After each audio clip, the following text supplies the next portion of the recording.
The night had no moon. That was not an accident. October 9th, 1944. The Breskens Inlet, southwestern Netherlands. A convoy of machines sat at the water's edge in total darkness. Each one was 23 feet long, nearly 10 feet tall, 8 oversized rubber wheels, a welded steel hull shaped like a bathtub bolted onto a bus frame. They looked like something a desperate man had drawn on a napkin at 2 in the morning and somehow convinced a factory to build. Inside one of them, a 26-year-old mechanic from Detroit sat wedged between 2 screaming Ford V8 engines, staring at a wall of steel with no window, no instrument light, nothing but heat and noise and the smell of exhaust and river water. He could not see the water in front of him. He could not see the far bank. He could not see anything at all. Behind him, a 22-year-old kid from Iowa stood on a narrow platform, squinting into the dark, waiting to shout directions over the engine noise. 900 Canadian soldiers were loaded into the machines around them. In 30 seconds, they would all drive into the black water of the inlet and disappear. Nobody on the shore watching this convoy could quite believe what happened next. To understand what those machines were doing there, you have to go back exactly 5 weeks. September 4th, 1944. The city of Antwerp, Belgium, fell to Allied forces in a single day. And not just fell, it was captured almost perfectly intact. The port facilities, the cranes, the warehouses, the deep water berths, all of it untouched. The Germans had failed to demolish it in time. This was, on paper, the greatest logistical prize of the entire Western campaign. Antwerp was the largest port in Western Europe. At full capacity, it could process 30,000 tons of supplies every single day. 30,000 tons. That number represented fuel for every tank Patton had, ammunition for every artillery piece from the English Channel to the German border, food for every soldier who had been eating out of whatever he could carry since the Normandy breakout. 30,000 tons a day would have changed everything. The Allied armies had been running on fumes since August. The supply line stretched all the way back to the Normandy beaches, over 300 miles of improvised road, red-balled trucks driving 20 hours straight, every last drop of fuel prioritized for the front lines. Even so, total daily delivery across the entire Allied front had collapsed to barely 7,000 tons a day, less than a quarter of what was needed. Patton's Third Army had ground to a halt east of the Meuse River, not defeated by the Germans, but stopped cold by an empty fuel gauge. Entire divisions were rationing ammunition. Some units were down to 2 days of supplies, and here was Antwerp, sitting there, perfect and intact, with the capacity to solve every single one of those problems overnight. There was one problem, one catastrophic, campaign-ending problem that the celebration of Antwerp's capture had almost entirely obscured. The port of Antwerp sits 54 miles inland from the North Sea. Between the port and the open ocean runs the Scheldt estuary, a wide tidal waterway that no ship could navigate without German permission. And on September 4th, while Allied forces were celebrating inside the city, German troops still controlled both banks of that estuary. Every mile of it. They held the South Beveland Peninsula. They held Walcheren Island at the mouth. They held the Breskens Pocket on the southern shore. A port with no access to the sea is not a port. It is a warehouse you cannot unlock.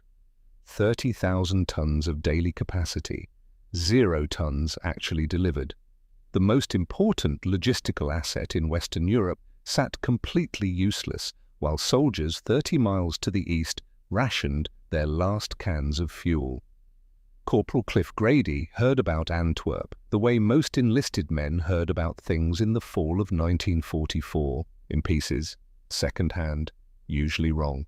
He was attached to a vehicle maintenance unit near the Belgian border, doing what he had done since the army figured out what he was good at: fixing things. Engines, mostly, transmissions when needed, anything with moving parts that had stopped moving. He had a particular feeling for machinery, not just technical knowledge, though he had plenty of that, but something more instinctive, the ability to listen to an engine and hear exactly where the problem lived. He had grown up inside the sound of engines. They were not background noise in the Grady house. They were the language. His father had spent 22 years on the assembly line at the Ford River Rouge plant in Dearborn, Michigan, the largest industrial complex in the world at the time, a facility that took in raw iron ore at one end and drove out finished automobiles at the other. His father had worked the engine assembly section, Ford V8S. He knew every tolerance, every torque specification, every sound a properly built engine made, and every sound it made when something was going wrong. Cliff had absorbed all of it before he was old enough to understand he was learning anything. So when a transfer order arrived, reassigning him from vehicle maintenance to an experimental amphibious vehicle unit, he packed his kit without asking too many questions. When he first saw the Terrapin, he walked a slow circle around it. He looked at the hull. He noted the wheel arrangement, 8 wheels, 4 axles, the front pair canted upward at a sharp angle, like the machine was permanently preparing to climb something. He crouched and looked underneath at the drivetrain. Then he climbed up and looked into the engine compartment. 2 Ford V8 petrol engines mounted side by side in the center of the vehicle. He recognized them immediately. Not just the model. He recognized the specific manufacturing marks, the casting style, the valve cover design. These were River Rouge engines, his father's engines. He stood there a moment longer than necessary. Then he climbed down, found the unit's crew roster, and located his assigned co-driver. Russell Tilley was from a farm outside of Ames, Iowa. He was 22 years old, weighed maybe 150 pounds soaking wet, and had the particular quality of someone who had grown up doing physical work in long silence and compensated by talking constantly when other people were around. He was not nervous exactly, more like a man who processed the world out loud and needed a listener to complete the circuit. Cliff was a good listener, mostly because he rarely felt the need to respond. They were a reasonable match. The briefings came over the following days, and they began with something that most of the men found difficult to fully absorb. The Netherlands, they were told, sits below sea level. Not metaphorically, not in low-lying coastal areas only. Vast portions of the country, the polders, the reclaimed agricultural land that made up the heart of Dutch farming territory, existed only because of a system of dikes and pumping stations that had been built, maintained, and expanded over 300 years. Left to nature, the water would simply return. The Dutch had been holding it back for generations through pure engineering willpower. The Germans understood this. They did not need to bomb the Netherlands to flood it. They did not need tanks or artillery or any conventional weapon at all. They needed only to stop the pumps, open the sluice gates at high tide, breach selected dikes at calculated points. The land would do the rest. And that is exactly what they did. Within weeks of the Allied advance into the Netherlands, vast sections of the battlefield ceased to exist as terrain in any conventional sense. Polder land that had been farm fields and villages went under. The water that came in was not deep enough for boats in most places and not shallow enough for vehicles. It was cold, it was muddy, it was cut through with submerged fences and drainage ditches and roads that had become invisible. In some areas, the flooding was only knee-deep. In others, it reached 8 or 10 feet without warning. The roads that remained passable were the ones that ran along the tops of the dikes. Narrow, elevated causeways standing 4 to 5 meters above the surrounding water. Moving an infantry force along a dike road meant advancing in a single column, exposed on both sides, against defenders who had pre-sighted every foot of the approach. It was not tactics, it was a shooting gallery. Cliff listened to all of this without expression. When the briefing officer finished describing the flooding, there was a pause in the room. Cliff said quietly, "They used the Dutch people's own work against them." Nobody added anything to that. The Terrapin was the answer to a specific question. What do you do when the battlefield is neither land nor water, but some impossible combination of both? The obvious answer was the American DUKW, the six-wheeled amphibious truck the US Army had been operating since 1942. The Allies had thousands of them. Britain had received around 2,000 under Lend-Lease. 2,000 was not enough for what the Scheldt clearance operation was going to require. The War Office issued a specification for a British alternative, and the contract went to a company called John Thornycroft and Sons, a firm with experience in both commercial vehicle manufacture and naval construction. The constraint they worked under was severe. Britain could not spare any existing lorry chassis. Where the Americans had simply taken a truck they were already mass-producing and waterproofed it, Thornycroft had to design something entirely from scratch. The result was the vehicle Cliff was now responsible for operating. The engineering was unconventional in almost every respect. The hull itself, welded steel plate in a boat shape, served as both the flotation body and the structural frame simultaneously. There was no separate chassis underneath. Two Ford V8 engines sat in the center, driving the four wheels on each respective side, and one of the two rear-mounted propellers. Steering happened through skid steering. Slow one side, power the other, and the vehicle pivoted. On land or water, the principle was identical. The physical effort required to operate those brake levers continuously for extended periods under load was considerable. Ned Harlow explained all of this to the assembled crews on the third day. Harlow was 48 years old, a senior engineer pulled from a consulting role in Detroit and attached to the unit as a technical advisor. He had the manner of a man who had spent decades solving problems that other people had created through optimism and insufficient testing. He spoke precisely and without embellishment, which Cliff appreciated. When Harlow finished the technical overview, he said something that cleared the room of its remaining casual atmosphere. He said the vehicle had a known vulnerability that had not been resolved before deployment. If one engine failed while the vehicle was in the water, the surviving engine would drive the vehicle into a continuous circular rotation. The torque imbalance was immediate and severe. An experienced crew might be able to partially counter it with the brake levers. In calm water with sufficient reaction time and with no enemy fire, there was some chance of maintaining enough control to reach a bank. In rough water or under fire or at night, the realistic outcome was different. Harlow had written this up in an engineering report. The report had been filed. There had been no time to redesign the drivetrain. Nobody spoke for a moment. Then Cliff said, "How long do you have to fix it before they need us?" Harlow looked at him. "They need you now." Cliff nodded slowly. He understood that answer, not from the army, from his father's stories about the wartime production lines at River Rouge, the decisions made when there was no good option available. The choice between a flawed solution today and a perfect solution that would arrive too late to matter. That night, Cliff spent 3 hours in the engine bay with a flashlight. He did not repair anything. There was nothing to repair. He was doing what his father had taught him, learning the machine from the inside out, finding every tolerance, every point where stress concentrated, every mechanical relationship he would need to understand if something went wrong in the dark on open water with no margin for error. Russ found him there around midnight, sitting on the hull with the flashlight switched off. "You okay?" Russ asked. "Learning it," Cliff said.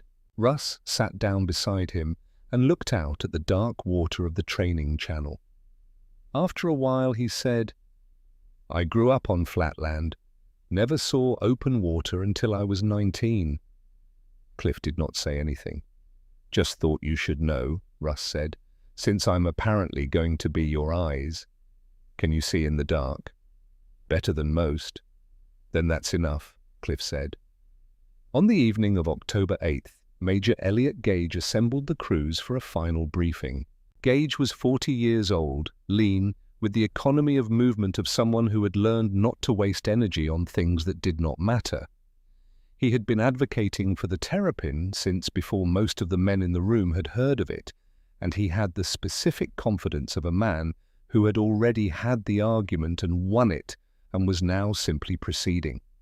The mission was this.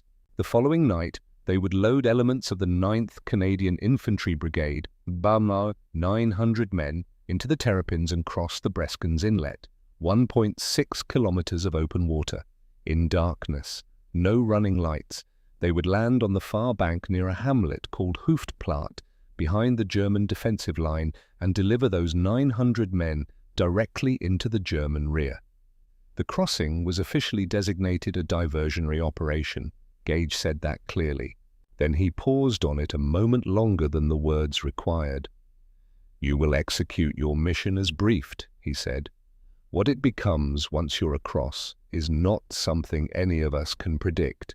Do your job well enough and the designation may change." Cliff understood what that meant. He looked at the map behind Gage. He traced the line of the inlet with his eyes, measured the crossing in his mind against the training runs he had done, 1.6 kilometers, in the dark, loaded with soldiers who had every right to be there and no ability to help if something went wrong in the water. He thought about the 2 Ford 5.8 engines that would carry those men across. His father's engines, built on a line in Dearborn, now sitting in a welded steel hull on the edge of a Dutch inlet, waiting to be asked to do something no one in Michigan had ever imagined they would be asked to do. He looked over at Russ. Russ was already looking back at him. "Get some sleep," Cliff said. "I won't," Russ said. "Neither will I." They sat there for a while in the dark, next to the machine, waiting for the night to pass. Somewhere across the inlet, German soldiers were sleeping behind their defensive line, confident in the geography that protected them. They had not yet heard what a pair of Ford V8 engines sounded like when they came across open water in the dark. They were going to find out tomorrow night.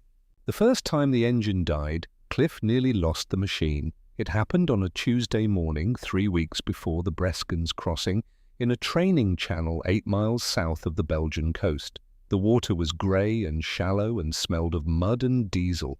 6 Terrapins were running circuit drills: load, enter water, cross, exit, repeat, the kind of repetitive exercise designed to build muscle memory before the mind has time to interfere. Cliff was midway across when the starboard engine simply stopped. No warning, no change in tone, no mechanical complaint, no coughing descent into failure. One moment both engines were running at full power. The next there was only one, and the asymmetric thrust hit the vehicle like a shove from a giant hand. The Terrapin lurched hard to the right and began to rotate. Not gradually, immediately, decisively, with the kind of mechanical certainty that leaves no room for conversation. Russ went off his platform. Cliff felt him go, heard the thud of boots scrambling against steel, and did not look back, because looking back was not a choice available to him. He was already on the brake levers, throwing everything he had into the port side, trying to counter the rotation with friction against a force that did not particularly care about friction. The vehicle kept turning. The far bank swung across his limited field of vision and disappeared and swung back again. He had been told about this problem in the briefing room 3 days earlier. Being told about a thing and experiencing it are separated by a distance that no briefing has ever successfully closed. He held the levers, he adjusted, he felt the rotation slow, not stop, but slow. And he worked with that marginal reduction, feeding more pressure, finding the narrow mechanical conversation between the brake force he could apply and the torque the single running engine was generating. It took 40 seconds. It felt considerably longer. The vehicle stabilized into a rough, drifting arc. He managed to angle the hull toward the near bank and got the wheels onto the mud before the rotation could reassert itself. He sat there with both hands still on the levers. Engine heat pressed against his back. His forearms were shaking from the effort in a way they had not shaken since his first week of training. Russ climbed back to his platform slowly, favoring his left knee where he had caught the hull frame on the way down. He looked at Cliff. He did not say anything for a moment, which was unusual enough that Cliff noticed it. Then Russ said, carefully, "That was not in the manual." "There is no manual," Cliff said. He climbed out, found his toolkit, and spent the next 4 hours taking the starboard engine apart. The failure had been simple. A fuel line had worked loose from vibration. The cumulative effect of operating a vehicle simultaneously over uneven ground and through water resistance, two forces working in different directions on every fastened connection throughout the drivetrain. 5 minutes of actual repair once he found it. A clamp retightened, the line reseated. But that was not why he spent 4 hours. His father had given him the reason on a Saturday morning in Dearborn when Cliff was 14, standing in the driveway with a disassembled carburetor spread across a sheet of newspaper.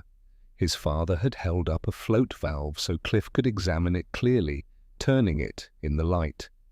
"You can read about an engine your entire life," he said, hands dark with grease, voice carrying the particular patience of a man who believes what he is teaching matters.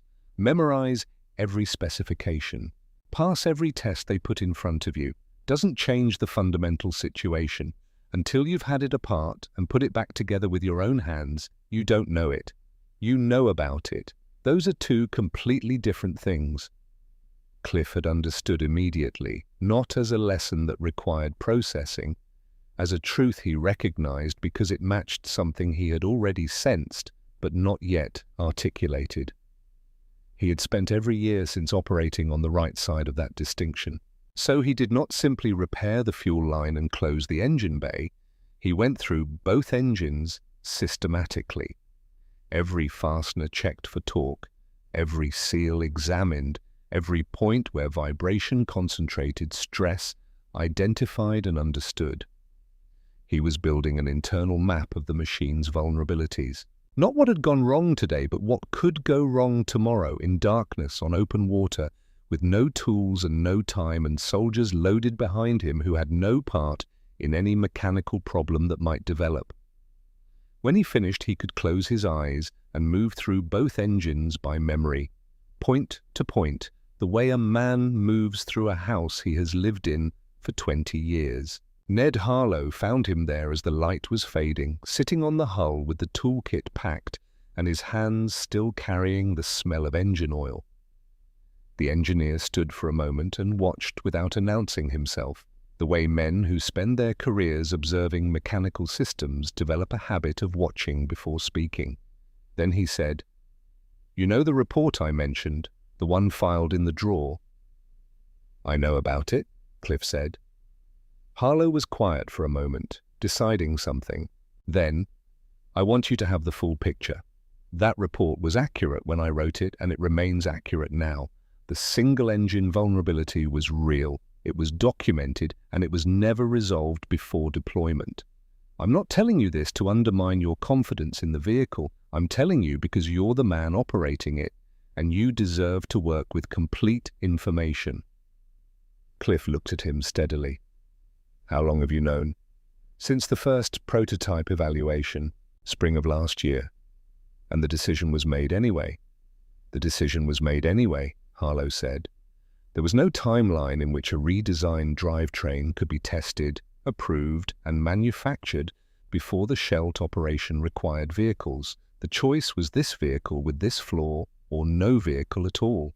Cliff was quiet for a moment. Around them, the training area was settling into the particular stillness of a military installation at the end of a working day.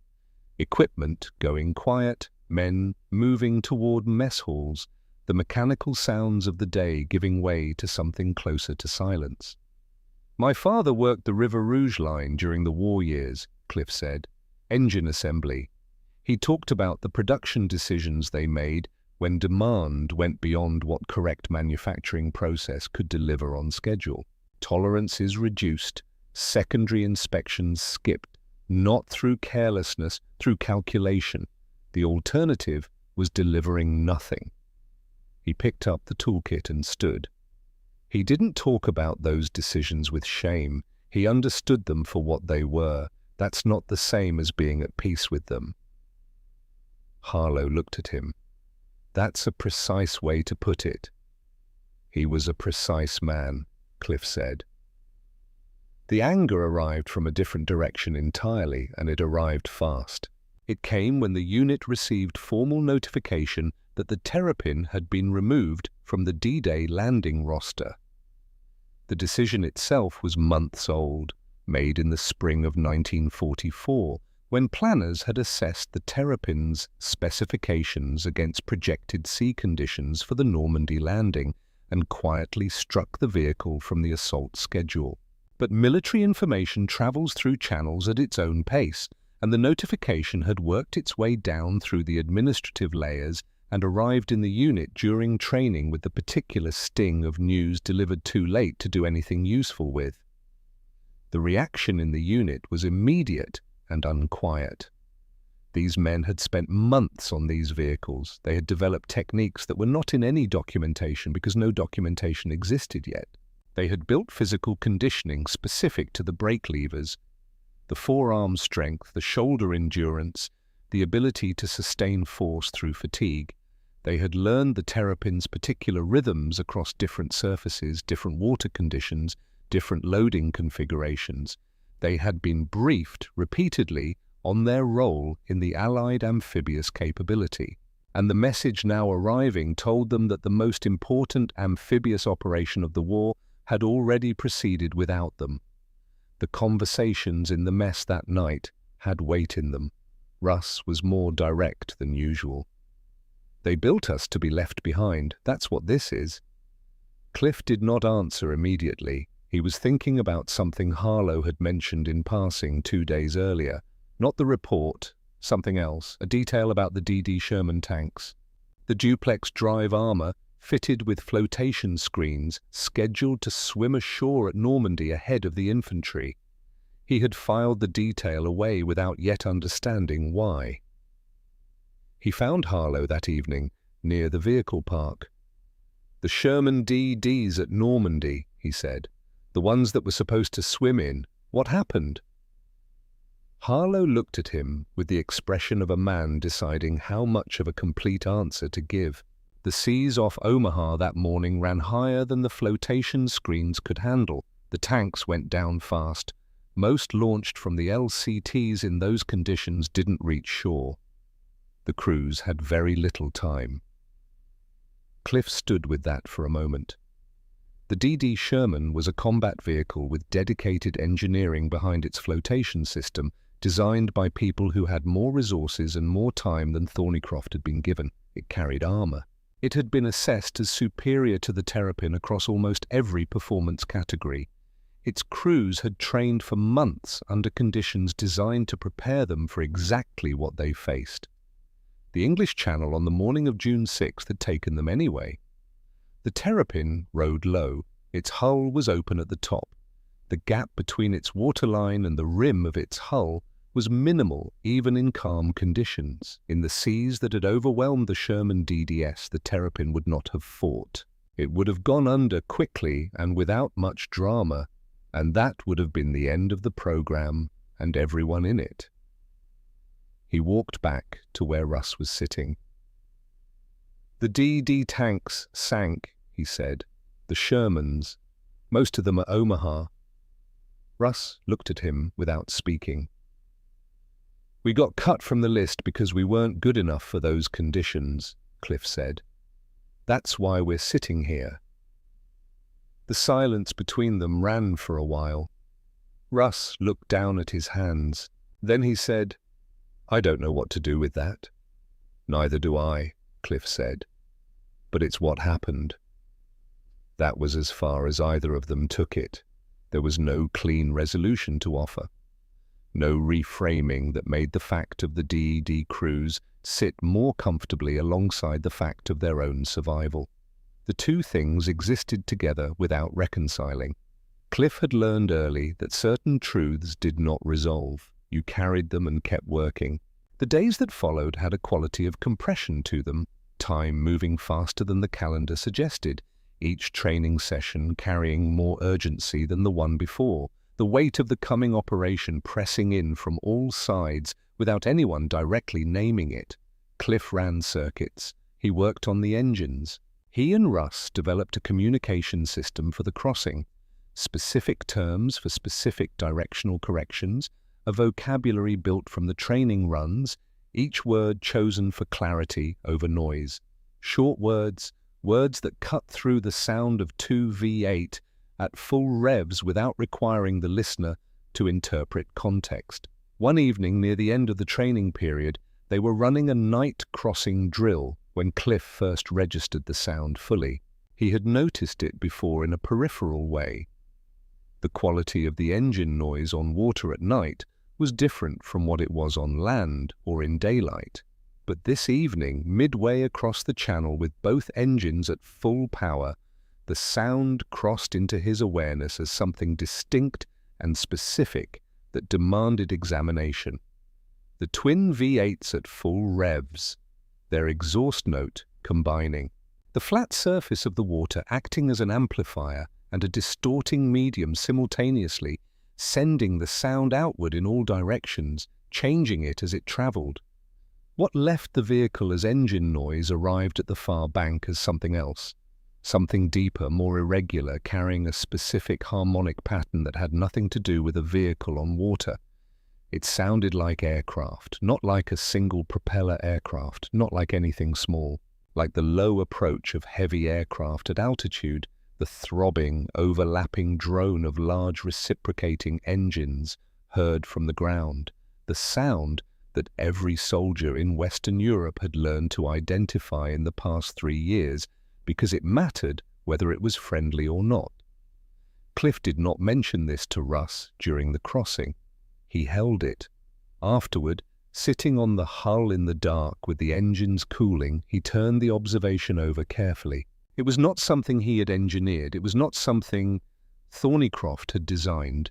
It was a consequence of the specific engine configuration and the specific acoustic properties of open water at night, an accidental product of the vehicle's most discussed limitations. The noise that everyone in the program had noted as a problem, the sound that made crew communication difficult and attracted attention at long distances. He thought about the German anti-aircraft positions across the Breskens Inlet. The gunners on those positions had spent years listening to the night sky. They had trained responses to specific sounds. Those trained responses would activate whether the sound came from above or below. He said nothing about this to anyone that night. There was nothing to say that would change anything. They would cross when they were ordered to cross, and whatever happened on the far bank, when those engines came across the water in the dark, would happen without any plan to make it happen. But he knew, and knowing it changed the texture of the waiting. The final briefing came on the evening of October 8th. Major Gage stood at the front of the room with a map behind him and the specific stillness of an officer who has resolved his own doubts and is now simply transmitting information. He described the Breskens Pocket.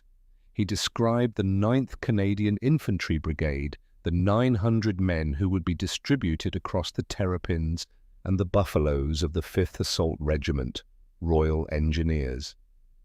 He described the crossing, 1.6 kilometers of open tidal water, no running lights, complete darkness, spacing maintained by sound and discipline alone.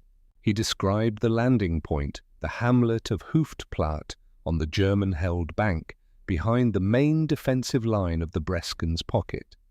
The official designation of the operation, he said, was diversionary. He let that word sit in the room for a moment longer than it required. "You will execute your mission as briefed," he said. "What it becomes once you are across depends on how well you do your job." Dismissed. The room cleared quickly, the way rooms clear when men have been given enough information to occupy their minds fully and need air. Cliff stayed for a moment after the others had gone, looking at the map. He traced the line of the inlet with his eyes. 1.6 kilometers of dark water separating where they were from where they needed to be. He measured it against the training crossings. He accounted for tidal current, for the loading weight of soldiers and equipment, for the specific behavior of the hull under full combat load, in conditions he had not yet operated in. He found the calculation manageable. Not comfortable, not without significant unknowns. But the variables were identifiable, the risks understood, the vehicle's characteristics known to him in the specific way that came from hands and hours rather than documentation. He had done what could be done to prepare. The preparation was complete. He recognized the feeling, not from the army, but from the driveway in Dearborn, the feeling of having taken something apart and put it back together and arrived at the point where you either trusted what you had built or you didn't. His father had described it once as the moment where knowledge stopped and faith began. Not religious faith, but the practical faith of a craftsman in his own work. At some point, his father had said, wiping his hands on a shop rag, engine reassembled and ready to test, "You've done everything you know how to do. Then you turn the key and find out if you understood what you were working with." Cliff walked out to the vehicle park. The terrapins sat in their dispersal positions in the dark, engines cold and silent, hulls carrying the damp smell of the last training run. He walked to his vehicle and put his hand flat against the hull, the welded steel, rough with primer coat, slightly cold now in the October night air. Russ appeared from the direction of the mess, hands in his pockets, walking without particular purpose in the way of a man who cannot sleep and is not trying to pretend otherwise. He stopped beside Cliff and looked at the vehicle. After a while he said, 900 men. 900, Cliff said, and the two of us. And the two of us. Russ was quiet for a moment. Then, "I've been thinking about that sound, the engines on water at night." "I know. You think they'll hear it?" "I think," Cliff said carefully, "that they'll hear something." Russ looked at him. Something in his expression shifted, not quite a smile, but the particular look of a man who has just understood something he was not expecting to understand. He nodded once, said nothing more. They stood beside the machine in the October dark, waiting for the night to use itself up, while across one point, 6 kilometers of black tidal water, German gunners sat at their positions and listened to a sky that was, for the moment, completely quiet. They entered the water at 2,200 hours. No signal, no command shouted across the darkness. Major Gage simply walked to the water's edge, turned back toward the line of machines, and made a single downward motion with his hand. One by one, the terrapins rolled forward, and the inlet swallowed them. Cliff felt the hull lift the moment the wheels left the bottom. The transition from land to water was not gradual. It was a single clean moment of relinquishment, the ground releasing the machine and the water accepting it, and then there was nothing beneath them but the dark, tidal current of the Scheldt and whatever lay underneath it. He opened the throttles. Both engines climbed to full power. The sound hit the water and bounced. He understood the physics before he could think it through clearly. The twin V8s at full revs, their exhaust note combining and reverberating off the flat surface of the inlet, the sound traveling outward and changing as it traveled, deepening, blurring, arriving on the far bank as something unrecognizable, something that carried the specific harmonic signature not of a vehicle on water, but of something much larger moving through the air above. From across the inlet, the German anti-aircraft guns opened fire, not at the water, at the sky. Tracer rounds climbed into the overcast and detonated against nothing. Searchlights stabbed at empty clouds. The gunners across the estuary had heard something in the dark, and every piece of trained recognition they possessed had sent their barrels swinging upward toward an enemy that was not there. 900 Canadian soldiers were passing beneath all of it, 30 feet below the gun barrels, in the dark, in the water, in total silence except for the engine noise that had caused the whole confusion. Russ was behind him, voice close and steady. "Bearing left, hold left, steady." Cliff held left. He was navigating on two things only, the voice behind him and the feel of the machine through the levers in his hands, the resistance of the current. The slight yaw when the tide pushed at the hull, the way the engines translated their effort through the steel of the frame and up through the seat and into the base of his spine. The machine was telling him things his eyes could not. He was listening. Steady, steady, left 2 degrees, hold. The guns kept firing into the sky. Somewhere in the darkness around them, 22 other terrapins were making the same crossing, each one carrying its cargo of soldiers through the same black water, each driver sitting blind between his engines while his co-driver read the darkness and spoke. Cliff did not think about the other vehicles. He thought about Russ's voice. He thought about the 2 engines running clean and even behind his back. The sound he had known since childhood, now serving a purpose no one in Dearborn had ever imagined for it.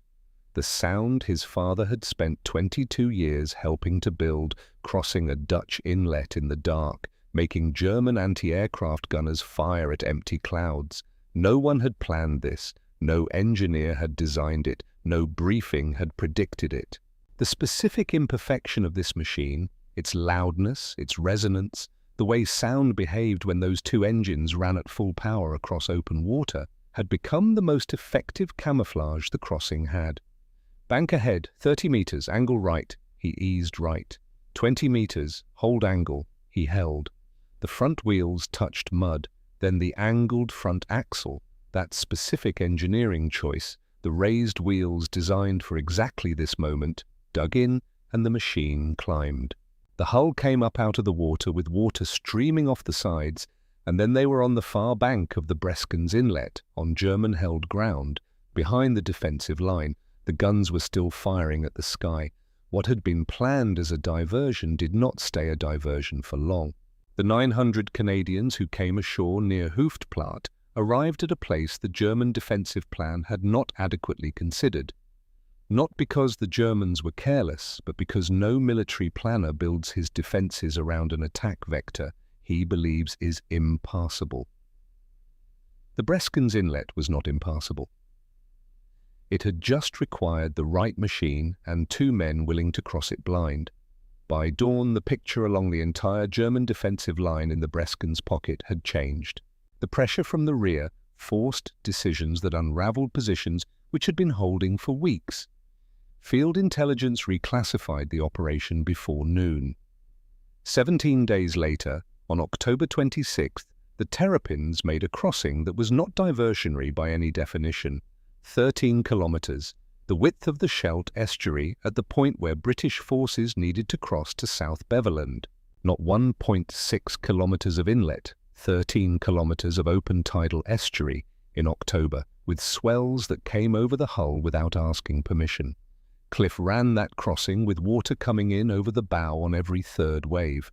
Russ stood on his platform and braced with both hands on the hull frame and called directions through spray and engine noise with a steadiness that Cliff filed away and never forgot. The soldiers loaded in behind them sat with weapons across their laps and said nothing, and trusted the machine and the 2 men running it. The crossing took hours. Every mile of it was an argument between the Terrapins' limitations and the necessity of the mission. The machine was not designed for open water in October swells. Every assessment, every engineering report, every comparative evaluation against the DUKW had noted exactly this. It crossed anyway. Every one of them crossed. The operation outflanked the German defensive line along the South Beverland Canal and broke open the entire northern approach to Walcheren Island. Walcheren was the last one, and the hardest. November 1st, 1944, RAF Bomber Command had dropped over 2,000 tons of bombs on the island's dikes, not on the towns, not on the fortifications, on the dikes that held the sea out. When those dikes broke, the sea came back to land that had been reclaimed from it over centuries. 80 to 85% of the island's interior went under. What remained above water were the dunes around the perimeter, and on those dunes, 10 to 12,000 German soldiers of the 71st Infantry Division had built defensive positions that covered every approach. 50-plus coastal artillery pieces, pre-sighted fields of fire, no avenue of attack that was not covered. The Allied assault force went in by water because there was no longer any other way in. Cliff ran the Walcheren operations for 9 days. The water was freezing. The mud beneath it grabbed at the wheels and did not let go easily, sucking at the drivetrain and making every meter of progress a negotiation. The German artillery was not confused by engine sounds on Walcheren. They could see the vehicles in daylight, and they used what they could see. Incoming fire was constant enough that it became, after the first day, a kind of weather condition rather than a specific event. There was one afternoon, the 4th day, November 4th, when the port engine surged and lost rhythm mid-crossing. Not failure, not yet, but the warning was unmistakable to anyone who knew what smooth sounded like.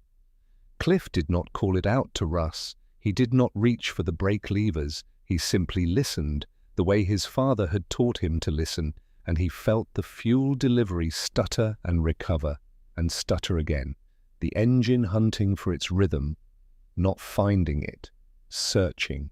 He adjusted the starboard throttle, fractionally, the kind of correction that lives between knowing a machine and just running one, redistributing load, giving the port engine a fraction less to fight against while it found itself again. The port engine steadied, found its note, held it. Russ, who had felt the change through the hull beneath his feet, said nothing. He kept his eyes forward and his voice level and trusted Cliff to handle what needed handling. The wounded soldier in the rear cargo hold said nothing either. They reached the bank. That was Walcheren. 9 days of it. Ammunition forward. Soldiers forward. Wounded men back across flooded terrain in artillery weather. The hull absorbing everything the campaign asked it to absorb. The 2 engines running as long as Cliff kept them running. Walcheren fell on November 8th. On November 28, 1944, the first Allied convoy navigated the cleared Scheldt estuary and reached the port of Antwerp. Within 2 weeks, the port was processing over 20,000 tons of supplies a day. The fuel moved east, the ammunition moved east, the food moved east. The Allied advance, which had been slowly strangling on its own supply crisis since September, began to breathe again.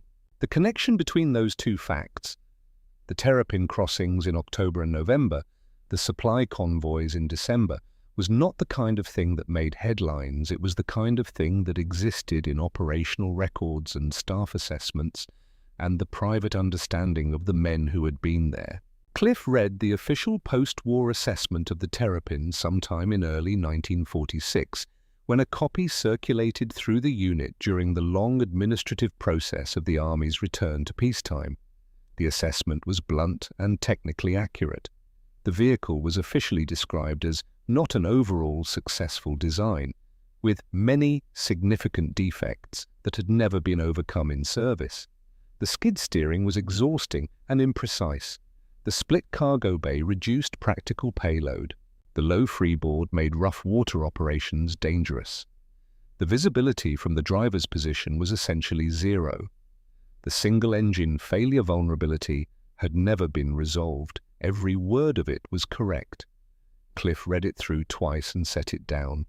He did not argue with it. He was a mechanic.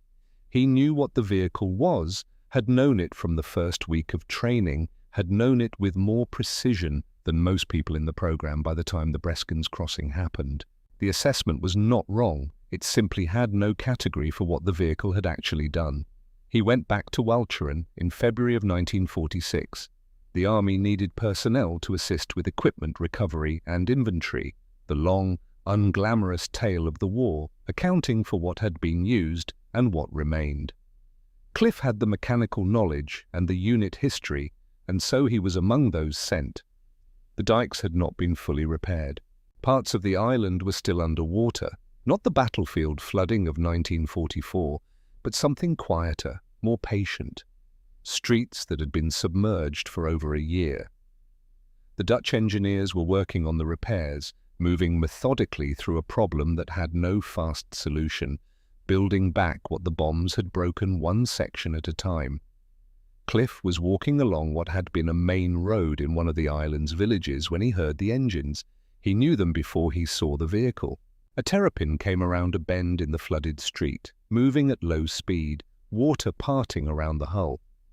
It was operating as transport, not military transport, not supply runs or assault crossings, but something so far outside the original specification that it took him a moment to fully process what he was seeing. A woman sat in the forward cargo section. She appeared to be in her mid-30s, wearing a coat, holding a bag against her chest. Beside her, 2 children, a boy and a girl, young, perhaps 7 and 9, sat close together, looking out at the water on either side of the hull. The family was going home, or going toward what had been home, or what was being rebuilt into home, or what would eventually be home when the water finally left, and the walls were dried out and the floors replaced, and the long work of return completed itself. They were going in that direction. The terrapin was taking them there. Cliff watched the vehicle pass. He was looking at the hull. At a specific point on the hull, the right forward corner, where the steel showed a dent and a scrape, the paint worn through to bare metal underneath. He knew that mark. Russ had put it there on the last training run before Breskins, misjudging the angle coming out of the water and catching the hull on a concrete dock edge. He had been mortified about it. Cliff had told him it did not matter. This was their vehicle. The same hull they had taken across the Breskins Inlet in the dark, across 13 kilometers of the Scheldt in October swells, across 9 days of flooded Walcheren with artillery fire for weather. The same 2 Ford Veit engines that had roared across the inlet and sent German gunners firing at empty sky. The woman did not look at him as they passed. The children watched everything with the quiet attention of children who had seen too much and were now watching the world try to put itself back together. The terrapin's engines ran steady and even, carrying its passengers through the flooded street toward wherever they needed to be. He stood in the cold February air and watched it go. Around a bend, out of sight. The engines faded until there was only the sound of the water. Cliff stood there a moment longer. Then he turned up his collar against the February cold and walked back the way he had come. He had learned what he needed to learn a long time ago in a driveway in Dearborn with grease on his hands and his father's voice in his ear. You don't have to be the best thing ever built. You just have to hold together long enough to do what needs doing. It had held